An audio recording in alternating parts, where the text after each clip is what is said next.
Hey Matt, how you doing? Can Hey, you how hear are you? me? Yeah, Doing well. Just waiting for the speakers on our end to join. Should be sounds jumping good. in here any second. Really Awesome. appreciate you jumping on today. Excited for Yeah, this conversation. same. Gonna do some quick housekeeping while we wait for them to get in. There we go. Tony, I just invited you to speak as well. And for those listening, we're going to be doing a Q&A at the end, so I will be posting a question. So if you do have any questions, you can drop those for our panel. And we're waiting for one more speaker here, Dr. Robert Murphy, but he has let me know he may be a couple minutes late as he's wrapping up another call. So thank you for joining us, Matt and Tony. And as we have listeners start to get in here, I think that we can kick things off right at the top of the hour. As I said, we are going to have a Q&A at the end, so I'm going to get a tweet pin for everyone so that if you do have questions throughout the panel, you can get those answered. And so make sure and put those in, and we will make sure and get those to the panel for you. Really, really excited for this conversation today. I've been excited to talk more about Segment in the collectibles section, as that's something I'm personally really interested in. And so now that we're at the top of the hour, let's kick things off. I'm Jackson Blau, Director of Business Development at Infineo, and you're listening to our bi-weekly real-world asset tokenization space. At Infineo, we're tokenizing life insurance and bringing it on-chain in a digital format. And we've recently done that with the launch of our policy ledger, which has minted over 134 million of policies on blockchain. And we're continuing to do that each and every day. And we're very, very excited to have a very special guest for our space today, Matt Bartlett, the CEO of Segment, and also the head of Web3 at Van Eck, to also share his insights and share a little bit of what they're doing over at Segment and also at Van Eck. And so, Matt, thank you for joining us. I'd love if you could introduce yourself for the audience. Yeah, sure. So, I do work as head of Web3 at Van Eck. I've been in Fi really for close to 20 years now, about half my career at Franklin Templeton Investments, and then started it in 2013 with Van Eck. Got into crypto at around 2016. Tried to buy a Decentraland, a couple parcels there to build a winery, actually, where I was hoping to actually sell physical wine on behalf of Vineyard. So I was a bit early there on that one. But I'm still a degen at heart, literally trying to mint the Cambria NFT as we speak. So we'll see how that goes. It's locked up. But, I really just have a passion for the technology, the wrapper that is the NFT and sort of the unlocks that it brings. That's phenomenal, Matt. And that's really, really great background. Thank you for sharing that. Excited to learn more about some of the offerings you guys have going on right now. And also on the panel today from the Infineo team, we have Tony Garcia. Tony, would you like to introduce yourself? Yeah, thank you. And again, Matt, thanks for joining us here. So Tony Garcia, I'm the Infineo CISO. So I do, as I say, all the kids say, all the encryption of all the things. So that's what we do here, privacy and security topics in general. But looking forward to this discussion on a really interesting use case for RWA. Beautiful. Thank you for that, Tony. And also joining us late will be Chief Economist, Dr. Robert Murphy. And so really appreciate you jumping on, Matt. And so the purpose of the space today is to kind of dive in a little bit deeper to what is going on in the RWA space and learn a little bit more about what specifically Segment is doing and how you, Matt, got into the space with Segment. And so I know you just shared a little bit about the traditional finance experience, but I'd love if you could explain a little bit more of how the strategic vision behind Segment aligns with the broader goals of Van Eck and what you're doing in both your roles. Yeah, sure. So in 2021, obviously the NFT space is pretty hot. Van Eck, Jan Van Eck, our CEO, actually wanted to put together our own NFT collection. And, believe it or not, there weren't a lot of NFT experts at the company at the time. And he knew I was pretty involved. And so I helped to lead project. So on behalf of Van Eck, we had the Van Eck NFT, which came out in May of 2022. It was a membership NFT, 1,000 assets thrown on Ethereum. It was free, which was great. So it was quite overawed. Had about 50,000 people sign up for it. The usual part of it was that we didn't want you to sell it or trade it because at the time, Van Eck, and maybe we still are, we're worried that some NFTs might be viewed as securities, and we don't want to issue an unregistered security. And so, we had events. The most recent one actually was at the New York Stock Exchange Web3 takeover of the exchange the week of NFT NYC. And so that's been a lot of fun. And that the idea behind that there was really that sort of our crypto native, Twitter audience on X, but also TradFi, the crypto curious group that are, your traditional customers of VanEck. And so bringing both kind of entities together in one and letting folks meet each other and explore their common interests. Now, after that NFT launch, Jan basically wanted to change my role. I was currently in a sales leadership role at the time, and he changed my role to this head of Web3 position. And, kind of the funny story there, I said, well, what do you want me to do? He's like, well, do what you think you should be doing, and then we'll revisit 2 months later and see if it's what I want. And so at the time, I was just writing a ton of educational content on Web3. We were hosting events. I was doing a lot of deal flow. There was a lot of projects looking for, venture capital back then. So kind of helping out some of our VC partners there. So I went back to him 2 months later, and I'm like, hey, this is my body of work. I was quite proud, actually. He's like, yeah, it's all well and good. I really want you to build out our crypto native capabilities. And so he had ideas on where to start. I mean, he had interest in things like stable coins, tokenizing gold, which if you're not familiar with VanEck, we have a deep history in the gold space. But ultimately, he said, if I came up with something good, he would support it, we'd build it. And so ultimately, I spent the next couple of months researching really problems. So I attacked problems that I encountered in the space as a user, things like how to share high-value assets with friends, then how to do it in a trustless way. What if your friends are your Discord pals? And so that whole line of thinking got me to look into fractionalization. And so what I uncovered from fractionalization was that there were a handful of problems, and maybe problems that sort of prevented those platforms from taking off. And those were, one, they might be custodial in nature. So here's your fractions, but I'm going to take your asset. Now you've lost all of your token-gated utility. And the other problems are tied to the standard being used at ERC20. So with ERC20, there's no visual, typically, right? So it's hard to flex that you own a piece of something if you can't really show it off to your friends. Some platforms wanted you to add liquidity. And so, without ETH or USDC, so now you can have a trading pair. But, when you're trying to fraction those cases, you're trying to get money out, not add more. And then lastly, and this one's pretty common, break it into 1 million fractions. Well, what if in 6 months you want to get it back? It's almost impossible to buy out the remaining million.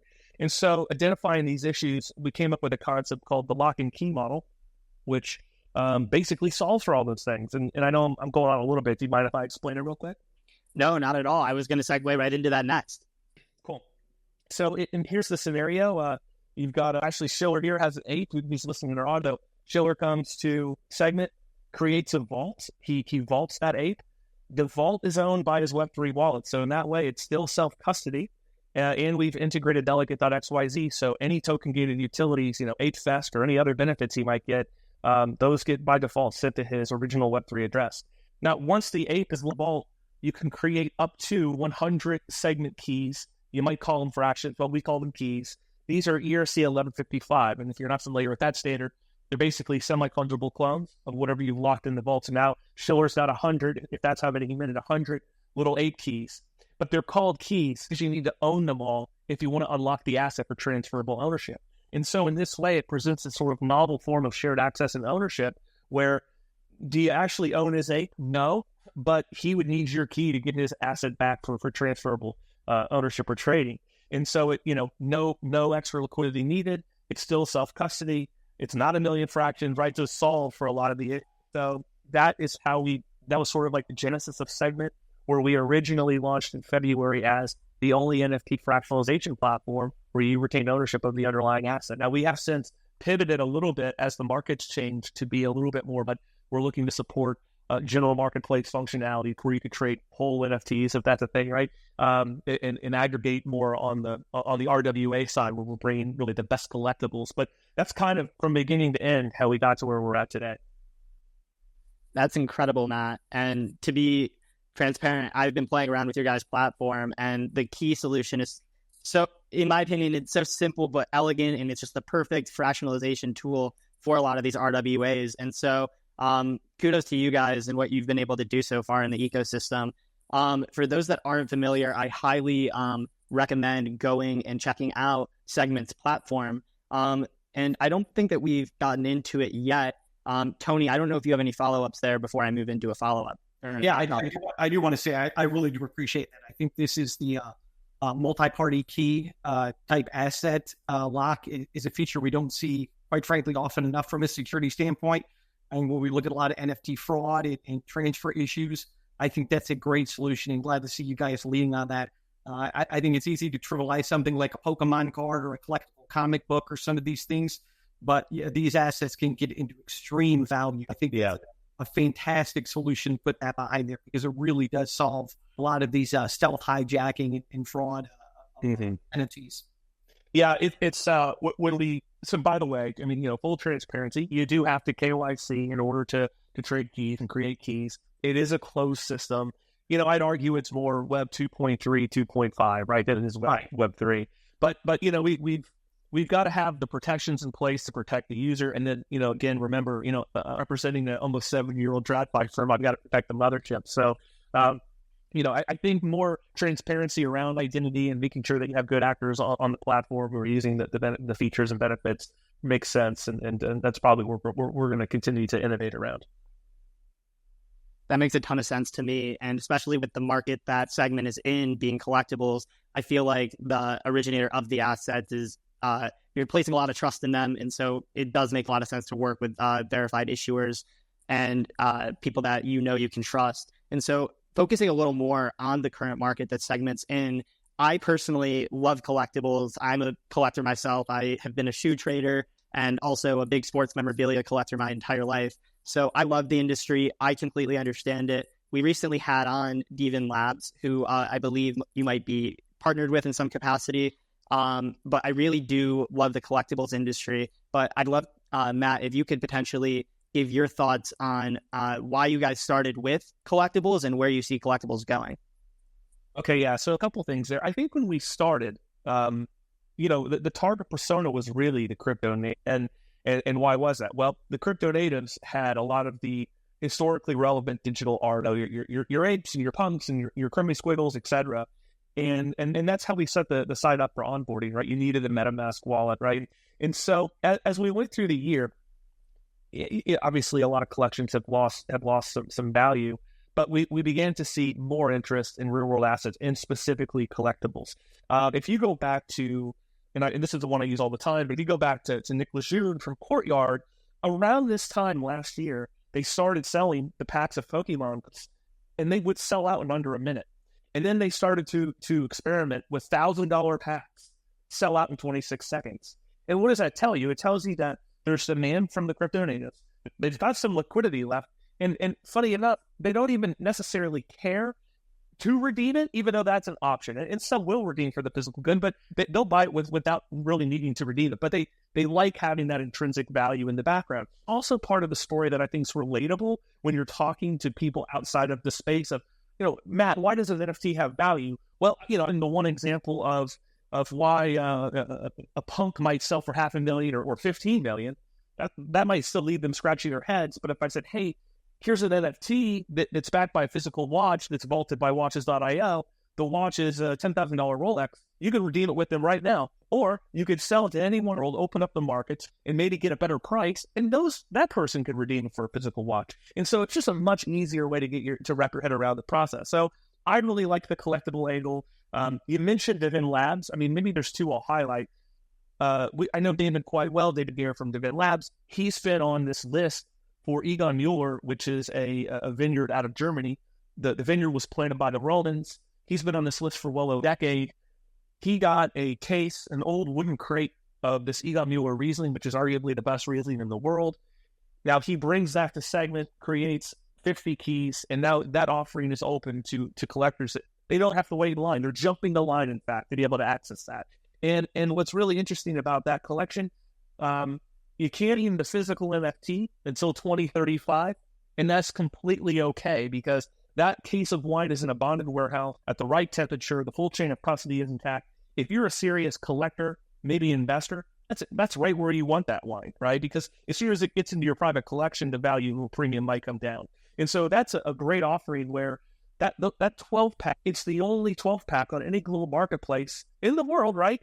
You'd be challenged or hard-pressed to find a half bottle. And so I love that example. And then today, Metacast, which tokenizes Cast, and we just did spaces on this about 2 hours ago, they have a Linkwood 2018. a really nice rare spirit. It's a cast back NFT that they brought to Segment. In this whole, going back to Tony, you brought up the key mechanism. This is a totally new use case for this, to where they create 100 keys, and if you hold the keys past the date, you actually get to redeem the key for 2 bottles of that liquid. And so again, if you're a serious collector, you've now jumped the line, you got access, you get 2 bottles, maybe you drink one the first night you get it, but you hold on to the other as a collectible. So it's a really fun, novel use case, and I think we're just going to continue to explore more and more of these as we keep going. Yeah, I will say, Matt, to that point, it's I've had a long career at Microsoft and other large tech companies in security, and it's very rare that you see security used in such an innovative value add way, as opposed to just the thing that annoys users and gets in the way of doing things, right? So I really kind of commend you folks for doing that, because that really is somewhat of a brilliant innovation in implementation of the tech. Thank you. It's we want to do more with it, but we're sort of handcuffed to what regulations right now and sort of the interpretation of those regulations allow. I would love to get into tokenized real estate with this.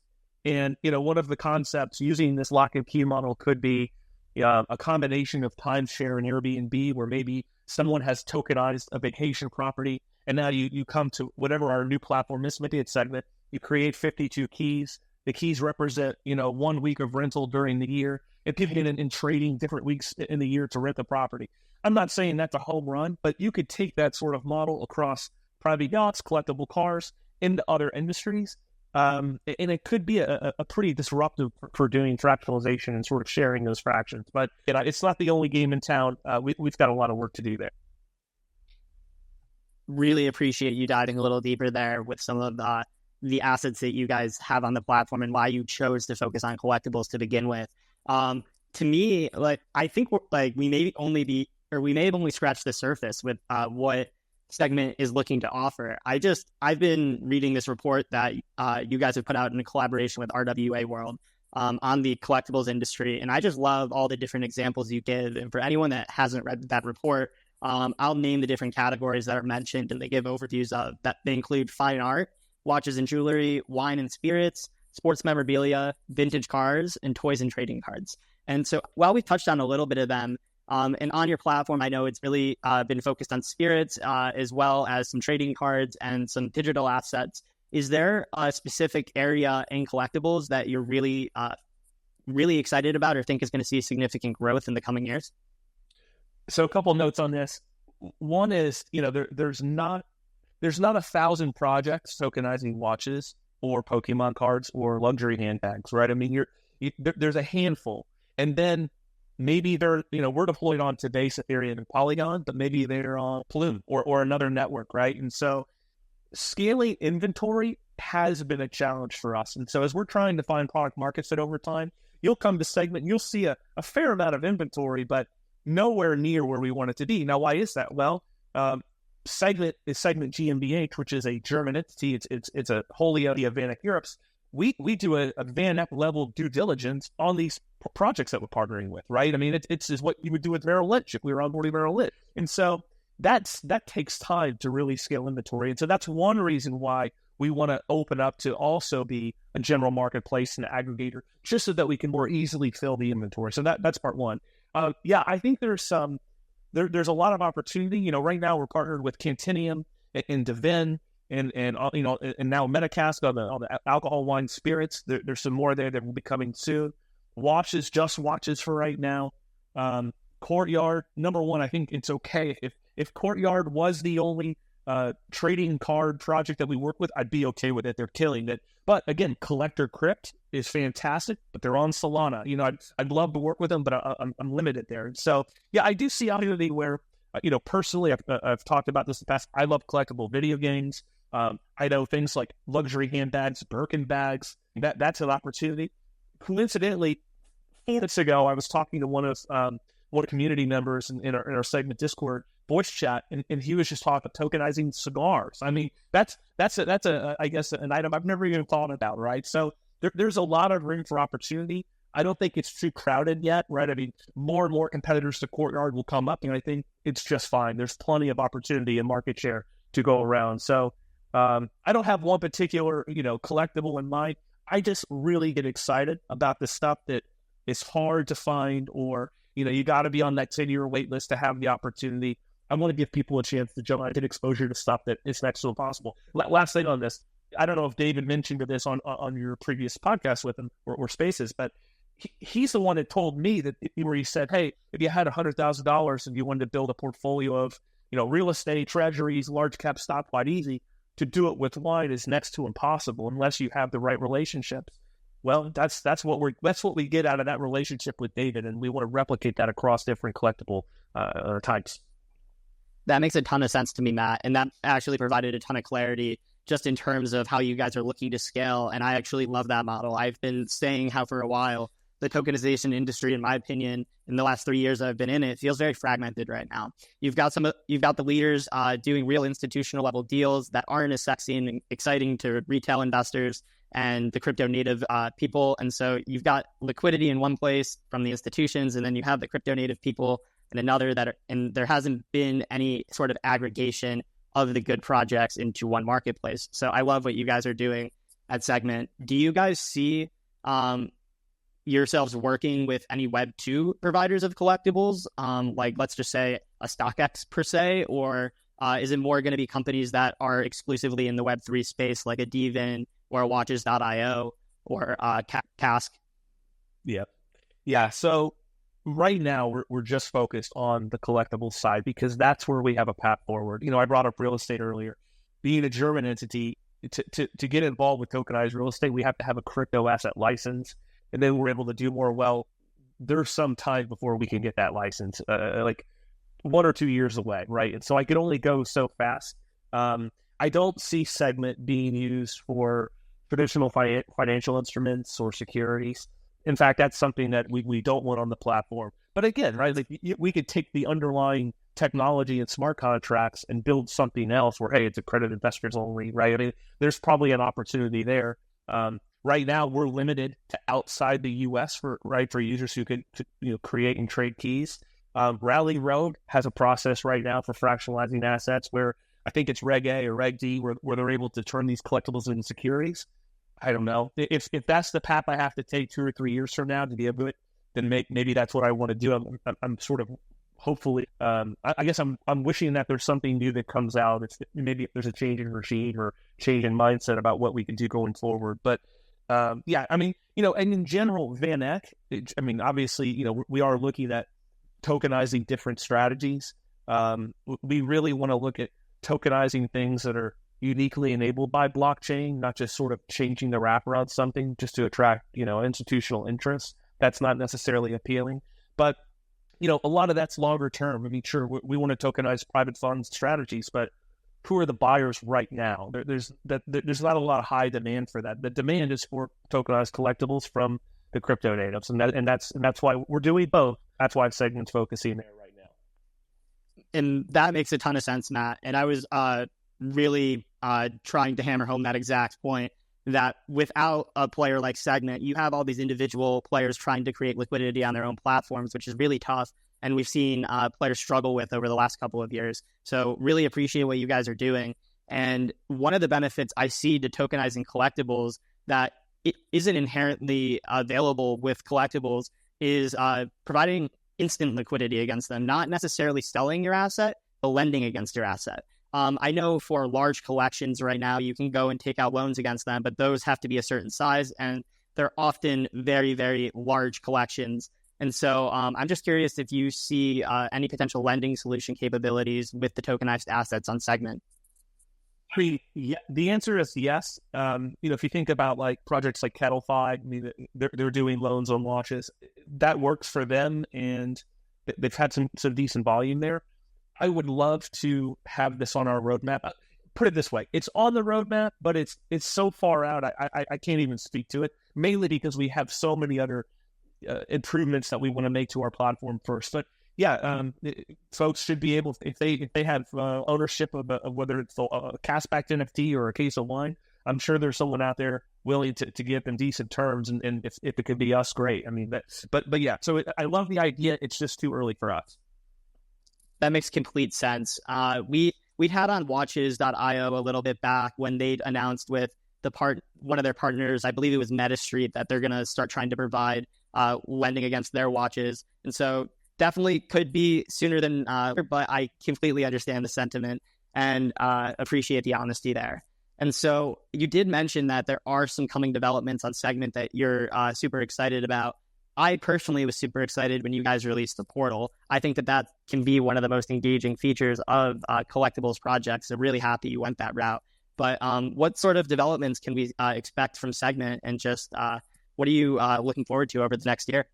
Yeah, so I'd say over the next 4 months, it is the general marketplace. We would love to be an aggregator, but again, it's not that easy. You know, if you think about Blur, they're able to pull from OpenSea, Magic Eden, everything's on a smart contract. Some of these projects are not. Some of them will use to things like Dolano. And so our API for aggregation, I hate to say, it might start out as just OpenSea, and then we'll have to onboard these projects, to our platform. But maybe there will be some who will want to directly list on Segment, right? And of course we honor all the royalty fees, so that's not a bad thing. That's going to take some work. We did early on, because of the KYC onboarding challenge, I'll say, to be a bit creative in terms of how we incentivize people to go through that KYC process and learn about Segment. And so when folks do when they complete their verified KYC, they're able to claim an NFT character. It's a pixelated adventurer. As you use the platform, you accrue XP, you level it up. And then ultimately, as we find product market fit, we would like to issue a utility token if it makes sense. And of course, my preference is to incentivize the people who actually use the platform. So that would be ideal. We have built a lot of game functionality on Segment. So we did partner with the Portals.2 NFT project on Solana, because basically they have the best browser-based metaverse world building experience you could find out there. And so we've got a sort of an ironic, sophisticated gallery that you could walk through and explore the collections. We have a full game with quests, AI-enabled NPCs. It's really a lot of fun. I mean, it's not Ocarina of Time from Zelda or anything, but it's pretty solid. And as you complete the quests, you can earn additional XP. So it's there for the who want to farm a little bit, learn more about Segment, have some fun. So I'd say though, but again, I'm more focused on what's in front of me. Ultimately, I do need to scale inventory and get the right, the right collections up. It's just going to take time, right? We're very, very early right now, so just sort of keeping the head down. Of course, Tony. Do you want to jump in there?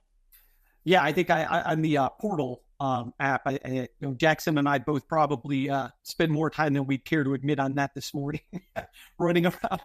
And that is a great experience. I do want to kind of ask a fun question to you through the Zelda Ocarina of Time out there. Let's say, asking for a friend, if someone had a gold, N64 style Zelda cartridge, is that would be good for this platform or those type of collectibles? Where do you see a lot of the collectibles and where do you see a lot of traction? I think Pokemon cards.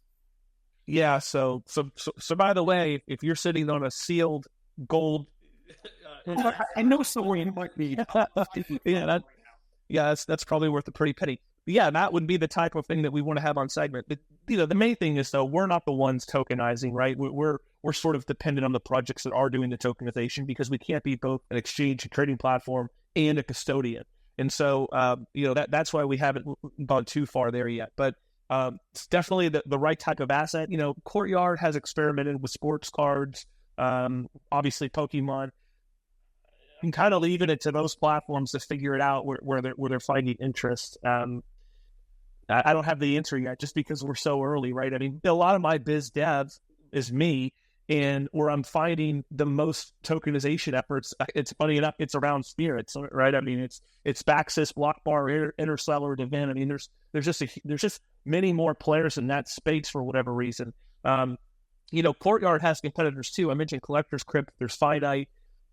They just happen to have, I think, the moat right now. It's for competing with market share. They've got that vending machine, which is fun. It gives you the Degen feel of, hey, it's a scratch off ticket. Maybe I open the pack and I get something really rare. But the killer other part of that is they have the 90% buyback. And so, oh shoot, I spent $100. I didn't get the $1,000 card. well, all right, I get $90 back for $10 more. I'll re-roll, right? And so it's blowing up their volume. It's sort of addictive and fun. People like that, but yeah, I'm sort of dependent on what they come up with as of now. That makes sense. And completely understand, by the way. I honestly am just curious. So I think I might have asked the question a little bit, not wrong, but just hard to understand earlier. So do you think that there's an opportunity to help people not in the Web3 space right now that own collectibles, that authenticate them, that are creating marketplaces on their own, help bring them into the Web3 space by issuing assets on Segment? Or is it more you're waiting for those people to come into Web3 on their own and working with the providers that do? Let me throw it back to you. You're sitting on a brand new Burkhead, right? And you want to get it, onto a Web3 marketplace. Who's issuing the digital twin, and where's that bag going to be vaulted? Exactly my point. And I was hoping the answer could be Segment potentially. And right now, I just know that they do have online marketplaces that are transacting different collectibles, and I feel like if there were a player in the space that could help them bring their assets into the Web3 rails, that would obviously be super helpful. But I was more curious if you're doing that at all, or if you're more focused on just working with the players in the Web3 space that figure out that origination problem themselves. Right, and so that what you described is really my ideal partner, right? And because again, last time I'll bring up Courtyard. A reason why Courtyard wants to work with us is they too have looked into fractionalization. It's another animal. It's another cost. We've already built it, and if I'm gonna honor your creator fees, what's it matter? Just use us at your fractionalization platform. And so there are companies, Americana, Dibs, 4K Protocol. Now, I don't want to necessarily say that this is the case, but my understanding is that some of those have run out of runway of capital, closing down.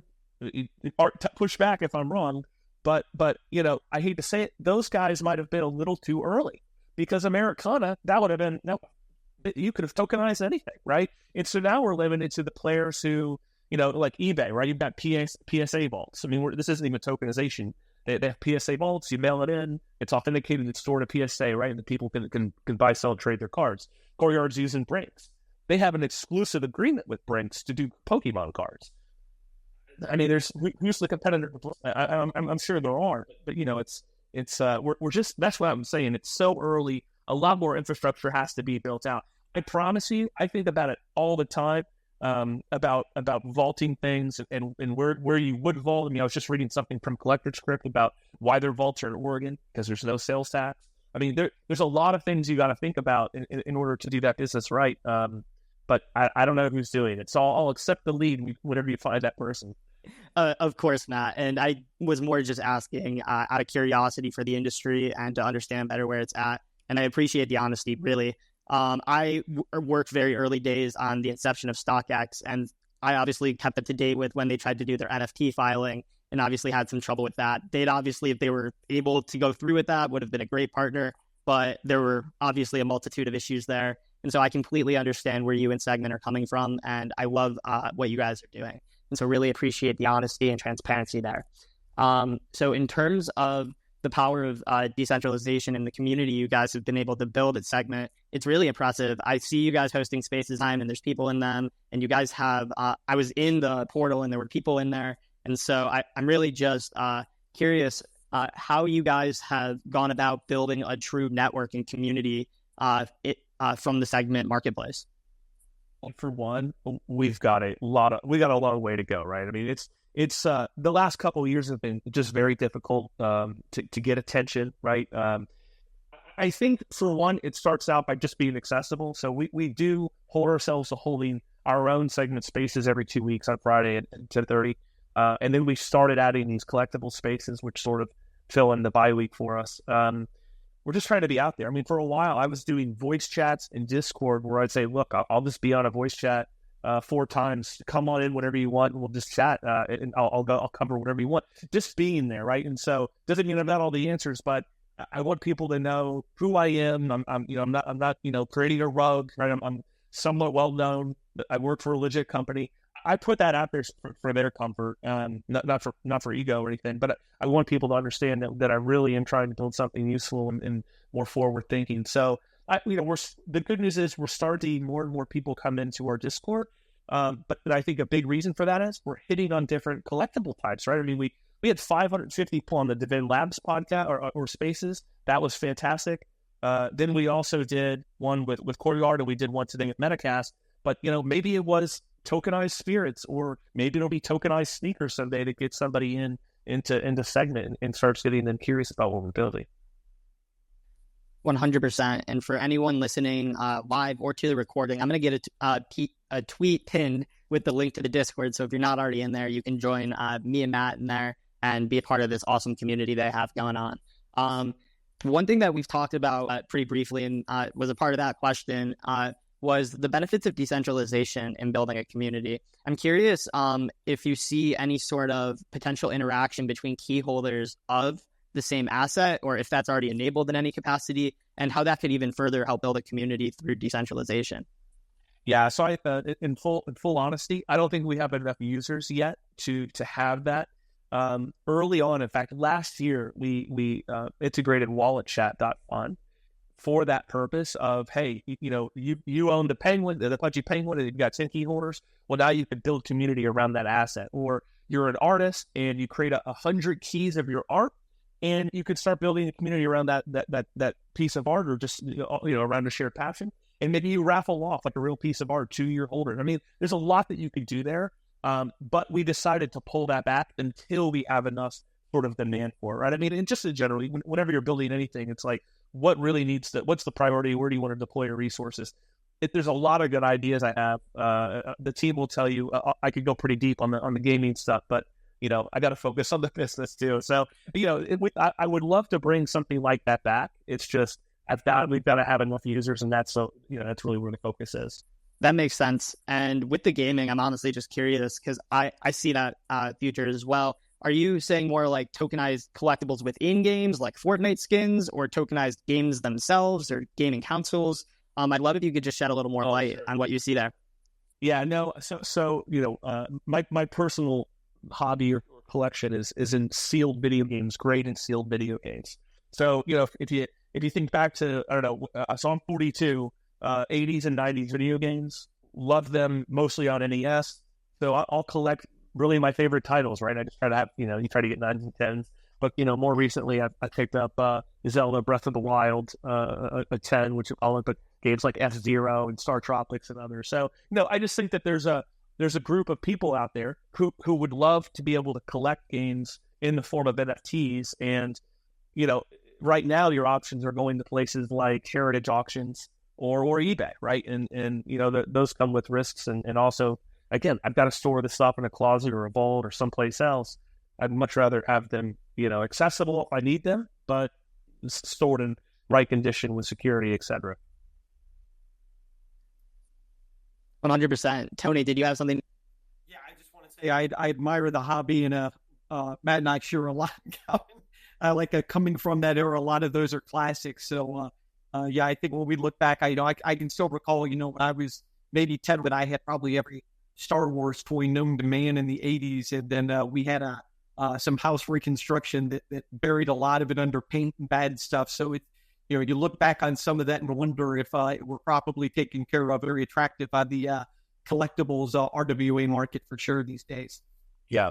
And sort of on that note, who I think is doing something really special right now is the Pudgy Penguin community. They're doing a lot around IP. Their target market is young adults. And I just saw, I guess they're at the Singapore conference, they've unveiled this new collectible card game like Pokemon, where it's like, wow, if you look at what Pokemon packs cost today, that came out in 1999, 2000, quite expensive.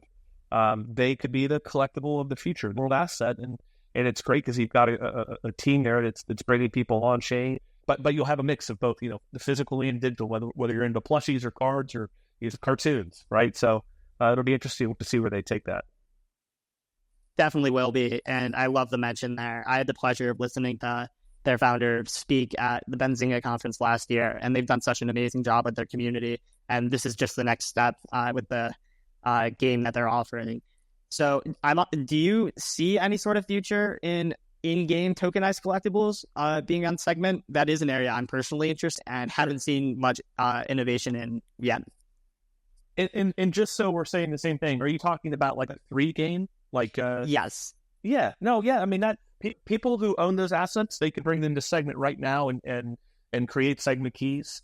The ideal functionality there is that, again, we have integrated delegate.xyz. You'll get to play the game even though it's locked in a vault. But ideally, you would be able to maybe let your other key holders to game at their request, or maybe you rent it to them or sell them access, whatever it is. That would be really fun. Again, that's later on the roadmap, something that we could do, but there's got to be demand for it. But yeah, I mean, there are some game assets right now that are from the Futureverse ecosystem that people can buy or trade. I love that, and I love that that's on your guys' radar as well. And yeah, I am looking for audience questions. So if anyone has any, please feel free to drop them. But if we don't have any, I think that we've covered a lot today, Matt, and I really, really appreciate your time. I know I've learned a ton about Segment, and I'm super excited to watch the growth of your guys' platform. And as you continue to scale and onboard new assets, new asset classes. And so is there a good way that the listeners live or the listeners to the recording can stay in contact with Segment? And what would be the best way to do so? A couple of things. I write a Substack every Monday, Tuesday, so I haven't written it yet. It's coming out later. It's called blubbernotes.com. It's NFT alpha for future whales. I cover a wide array of things, but NFT mints, alpha, educational, etc. We do a podcast, RWA Segments, that comes out every Tuesday. That's a great resource. But honestly, just follow at SegmintIO. Jump into the Discord if you like. That's probably the best way, I guess. Perfect. And for those listening, the best way to access the Discord would be by going to the Segment account. That's at segment.io. I'm going to pin a tweet from them right here so that you can just access that easily. I couldn't find a tweet with the link in it directly to the Discord, but if you click on that tweet and click the link in their bio, that'll be how you join. And Matt, again, really appreciate you joining us. It's been phenomenal getting your insights. And yeah, any last thoughts for the listeners? No, man.